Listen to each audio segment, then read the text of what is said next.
Okay.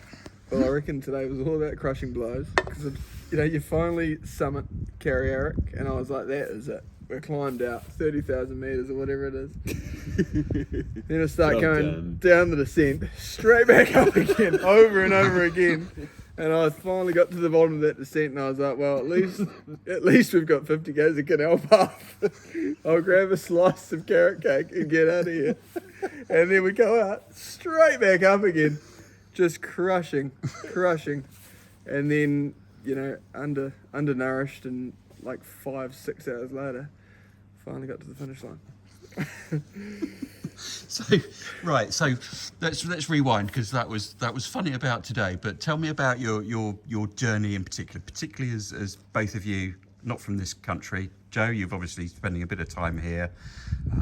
Rufus, not so much. What's been your sort of your highlights, your lowlights, and? I would say for me, just understanding the terrain has been a big one.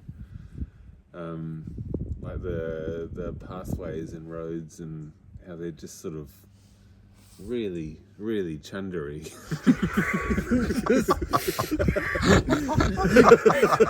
you can grab the things. Just one pebble would fit in your hand. Yeah. It's like it's so rough, and it just makes it so technical and physical, exhausting, really. Yeah. And gates. Gates. What have we got to say about gates? Nothing good. They must be in the thousands. Yeah. There was like a point where there was like 3 to 4 gates per minute. Yeah. I was going That's along. because you were going so bloody quick. That's GPM. I was going along yesterday and just hooked this gate right in front of this woman who was walking her dog, and she knew that I'd opened a few gates before. She was just like this, and I was like, didn't even dismount. And I just like gave her a nod as in like, yeah, that was fucking awesome. Yeah. The hardest is a gate with a tough spring. Oh. And you got to get both hands, and the little handle isn't angled enough. Yeah. And you're slipping on it. And exactly. You want a tough swing back spring, but you want a loose handle swing. Oh, it's hard getting the perfect gate. We should do a little article for Farmers Weekly, maybe. And then there's the gates with the 2 different mechanisms on them as well, which are a treat, aren't they? Yeah. And then they put a chain through it just on top. Yep, just as an extra little bonus. Just in case someone gets the gate undone. That'll get them. What was your favourite bit, both of you? For me, it had to be Wales. It was raining, and it was like, I don't know, we warmed up after like half an hour surprisingly fast, and then it was just like this sort of epic day doing these pretty wild famous climbs, I don't know, Hellfire and things like that. And I don't know, just felt like we were going through the middle of nowhere, going up these massive climbs. It was so green, and just like wee nooks and crannies and past little pubs and stuff. It felt epic to me. Yeah, for me it was probably the Yorkshire Downs. That sort of landscape really resonated with me. Wow. It was it was just sort of endless and barren. It resonated with you. Is that how you describe yourself? Not normally, Endless and barren. I just I really liked it. Yeah. But Scotland felt very comfortable coming from New Zealand, didn't it? Yeah, it was a return to grab, wasn't it? That was how we rolled. Yeah, and I think this revised bit of the Scottish route is more, I said at the registration, it's sort of more celebratory than anything else. It's your reward for getting to checkpoint 3. Yeah. Is some pretty stellar riding all through the Scottish section, really. So you've done your best bits, worst bits. What was your darkest, apart from your crushing blows today, what was your worst bit? Oh, gosh. There's a few worst bits. Well, like, they more revolve around the mental states. Yep. Like, one evening, I'd had too much sort of sugar that day or something like that, and I was basically sick in the stomach, and I couldn't really process it, or I couldn't bring myself to eat at dinner.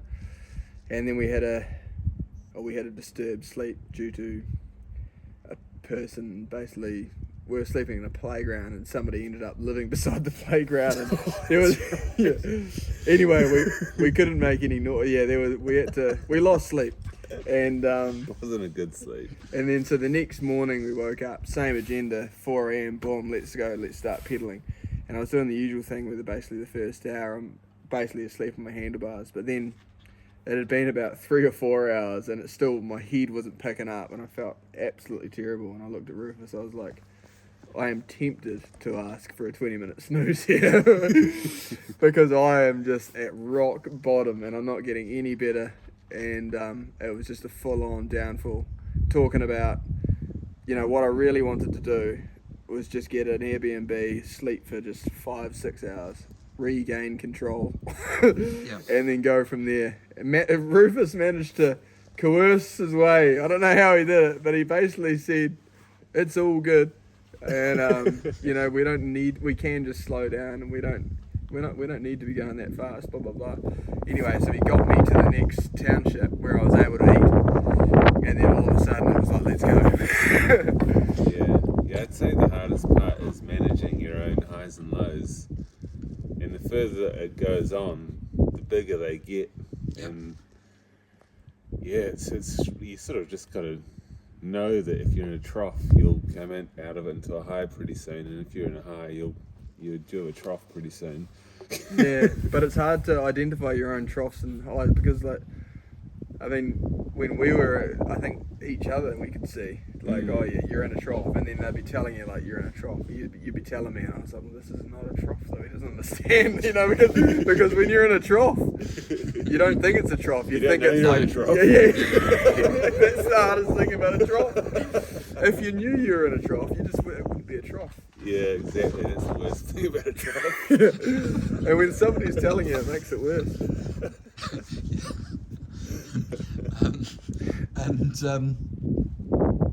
A couple more questions and then we'll be done. Would you do it again? No. I mean that in the nicest possible way. It was really, really hard, and I'm proud of doing it, and I'm glad to have done it, but I wouldn't want to go through that again. I think it was quite sort of mentally challenging. Yeah. It took a lot. Yeah, absolutely. And to do it at the pace that you've done it at, rather. Yeah, really, it might be nice to do it again, but at a much more leisurely pace, and even sort of have the odd night in a Airbnb or something. Yeah, well, as I said, there's 2 guys out on the track that are doing exactly that. They're not camping, they're carrying minimal kit, literally clothing and food, and are Airbnb-ing along the way, and they will probably finish within time, for sure. So different approach, different mindset, different attitude to doing it and just completing it, but not just doing ruining one themselves in the section a process. day or something would be quite nice. Yeah. Yeah, for me, I just put so much into it. It'd be hard to do it again. We kind of got a bit carried away. Yeah, I feel like that. We weren't really expecting to do what we did. Well, I think it's quite an extraordinary effort from both of your backgrounds and your experience of these things. And that's one of the things I really love about this part of the sport is that anyone can rock up, and if the stars align and they're fit and strong, boom, here we are, and that's amazing. And a bit like Chris last year, same story really in terms of he'd done some long distance stuff, but just was all of a sudden here and smashing it in some horrific weather, which we've been lucky with. Going in the deep end, isn't it? No, I think that Rufus and I were talking about at the start, because we didn't know anyone or anything about the event or anything about the course. We're when we arrived to sort of the rego time and the thing, you're looking around and you have no idea who would be potentially good or not. It's the sort of sport that the most unassuming looking human. Yeah, and actually quite often it is that unassuming looking human. Who is just, and it's a great leveler as well. There's so many things have got to align and work for you. To given you're going to be fit and strong. To really be considering it in the first place, but it's fascinating. It's one of the things that really interests me about riding these things myself and obviously organising them. One thing I'm quite astonished with is neither of us, with all that descending, had a puncture. Oh, I know. I didn't want to say it. That's- I bet you didn't I've been want to say waiting it. until either. now. Yeah, I 'cause I know. didn't want to say it. Yeah. I didn't even touch an Allen key They're not set. even like heavy duty. They're mezcals. Yeah, yeah. I mean, yeah, but the mezcals are the tyre of choice. What Yeah. what did you have on Mezcals. as well. mezcals? Yeah. Yeah. Yeah. Unsponsored either. I just looked into it and I just bought a set. Yeah, mezcals are the way. I use a Barzo on the front of mine. It clears the mud a little bit better. Yeah. I was like there was some really rough. Like we Yeah. rode everything and we rode it fast. And in Wales, it was like greasy, and we were just Yeah. confident. Well, I've ridden all of the course, admittedly in different segments, but all on the same set of mezcals actually. Oh. Again, I think I've had one puncher that just plugged. So they're great tyre. Yeah, I wouldn't change. They were like perfect traction, rolling, everything. Yep. Well, yeah, I appreciate you wouldn't necessarily want to do that again, but I hope you go and do some more of these things because you've clearly got a talent there of you and an aptitude for it, and that would be exciting to see. It'd be fun to properly film the next one. We were as I say, we were filming it all with the GoPro, but then obviously lost it. Yeah, Rufus, would you like to give us a little breakdown of what you lost on the way?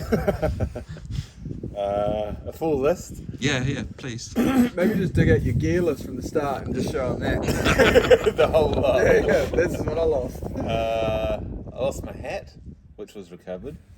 Lost my sunglass lenses and then my sunglasses. Lost my phone. Lost my card. Lost my GoPro. Is that all? There was lots of other things. He just still doesn't learn that tying things onto the bike. You need to put it in a zipped It bag. needs to go in a bag as well. Yeah. Just like your pizza. Yeah. You put that straight in a bag, don't you? Put my pizza in a bag. Yeah, exactly. Yeah. Things. Don't strap things onto your bike because they won't stay on. Not on this terrain. So, But I do like what talking about the event, doing it again, like what you've done with the mountain biking aspect is quite rare. So like if I was going to do another event, I'd look into it. But I think not like TCR or anything like that, where it's just holding massive days on flat roads and things like that. Like this was full adventure, and it was a hell of a mix. So and there's actually not too many options out there, I don't think. So not really. I mean, there are things out there, but the adventure and the experience and the journey was probably more important than The complexity of anything the course else. was incredible. Yeah. Just the intricacy of places we went yeah, to, like, it was just, yeah. Like I was to the point where after a while you kind of get used to where the route's going and you're riding along and you see like a dirt path going straight up a hill and you're like, oh, that's probably where we're going to go. that's the clue. it's completely changed my mentality on like. I mean, I've even been a professional sort of racer for 5 years, and so I've done some big training days and stuff, you know.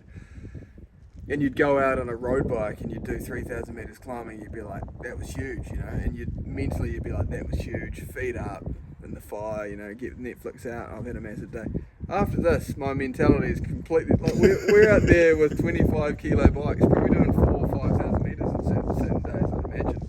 Yeah. So then, like, where do you go from here, you know? Those are huge days. And we're doing them back to back, so it's like it's completely sort of And we were sleeping opened in my bivvy mind. bags. Yeah, for a minimum. And when's your next race? Oh, I still haven't checked. I've been scared to watch, but I think in a month or less. But And a where dot can watcher people, told me that I'd be absolutely firing on all cylinders in 2 weeks' time. So we'll never know. you potentially will. So where can we see that race, or at least follow it, or see where you place? Because it's going to be interesting. Exactly. Get me on Nation 1, my Instagram, and follow the EWS e-bike racing. That's What what round is it? World Enduro. World Enduro. It is the 4th round in Crans-Montana, Switzerland. I think it's the 10th and 11th of September. Oh, so it is a It's a month. month. I'll be absolutely firing on all cylinders then. We shall look forward to that. Yeah. Well, we were surprised, weren't we? It's been a few hours since I finished, and I've had a few beers, but I am surprised at you wrote how many hours I've been pedaling for. And if you told me I'd ridden that many hours in 8 days, I was like, I thought to myself, I wouldn't be feeling this good. So I'm very No, impressed with you're my... looking chipper. I think you'll sleep tonight. Yeah. That's for sure. Oh man, I'm looking forward to the luxury of full Never has a sleep. travel like. It's going to feel like you're walking into a 5-star place tonight. Rufus, on the other hand, is just looking for a body bag for his recovery. Oh, last night I got up in the night to go for a pee, and I unzipped my bivvy, and it was just had slugs all over it. Beautiful. Oh, here's I a was story. like, "What's this? What's this?" And I got my light, and it was just a slug on my hand. I completely forgotten that, but until you bring that up, today, this morning, I stood up to go for a pee, but obviously you don't want to get your dry socks wet, so I was peeing from the bivvy like that. But then I was trying to get back in, but I had sore knees, and it was early in the hours. I got tangled in the bivvy entrance, went down, both hands straight into the piss. No! I couldn't believe it. But you're just in that brevet zone, you're just like, sweet ass, straight back in the bivvy. You just get so feral, don't Oh, you? you just go back to the savagery days. You just remember, it's not acceptable in normal public life just to have a pee wherever you feel like it. Yeah. Remember Roll that. it and then crack on, It's just, Yesterday I had this raging nosebleed, and I was trying to plug in. I was still riding, and this was on the bike down me, and I like having. It's really hard to like go to a proper bathroom when you've got the bike and you don't want to leave it outside. And so I'm like going to McDonald's, and I've got blood all down my face. You just wonder what they think. But it's an escape from like reality, really. Like it's like you go into like a different world almost. Absolutely. And like, I don't care. Yep. Or like another good example was yesterday. I'm running around I'm in McDonald's, but I haven't got much time, so I'm charging my phone. I'm ordering. I'm using the toilet, and amongst Is it a fishing guy? yeah, you should have seen me. Anyway, I'm like, I needed something in a rush for my bike, so I started to go outside, straight to the glass pane. Thought it was a door, and it's busy as. It's absolutely loaded with people everywhere. I didn't even care. You'd at least turn around and see, who saw that? But I was just in the absolute zone. I was just like, cool. You took Not the a hit door. and carried on. I just went and found the door and carried on. And then just confidently walked back in as if it didn't happen. Like, where's my charger? Yes, You haven't got time to be self-conscious. it's a different world, And it's going to be a bit of a come down to come back into reality and, start living like a human again. But I've enjoyed it. It's quite strange doing an event like this. The format of like always being on the clock. Yeah. And that just really starts to take a toll, doesn't it? Yeah. It's quite stressful. Rufus and I had a couple of conversations at about day 4 about our first sit down, because we were like dreaming about how good it would be to actually sit down. Yeah, 4 days, wasn't it? Before we sat down. Yeah, but it wasn't long, because sitting down, you either should be pedaling or sleeping. Was that the breakfast at Chesterfield? Yeah, Castleton. Castleton. Yeah, but the sitting down there, so that was half an hour we had, but we felt guilty for that even. So, Yeah, you feel so right guilty now for we're sitting down, but we're not on the clock, so it's like, well, and 8 days is a long time to be going through that with that mindset. It certainly is. Because we rode together for a lot, obviously, too. And so I was always sort of conscious of doing things that might slow Joe down. And so it was constant stress, sort of Yeah. keeping on the clock. And it's interesting trying it together as well, because there's definitely pros and cons to it. I probably found it a lot less stressful riding on my own afterwards. Yeah. Because I could just decide I'm going to go for a pee now, or I need to stop to eat something. Yeah, and we were always going as slow as the slowest person at the time, and the peaks and troughs were definitely not aligned. So you're And either they never do, No. and it's not consistent either, But you're having a good day one day, while the other one's having a bad day, and what have you. It's really hard. and it seemed like we were always on opposite wavelengths as well. Yeah. And then the last couple of days riding alone, it's like, well, I feel pretty good, so I'm not going to stop at 12. I'll just stop at 1, and then just sleep 2 to 5, and vice. So it is interesting. Yeah. The difference in that. It was nice to have a go at both this race and figure it all out. Learnt a crazy amount of things in a short amount of time. Yeah, I'm sure you did. So, all right, listen, it's been an absolute pleasure having both of you as part of this. You've provided lots of entertainment on social media, or at least when one of you had a phone anyway. And yeah, it has genuinely been great to have you along, and brilliant result from the pair of you. So thank you very much. Thanks for having us. Thanks.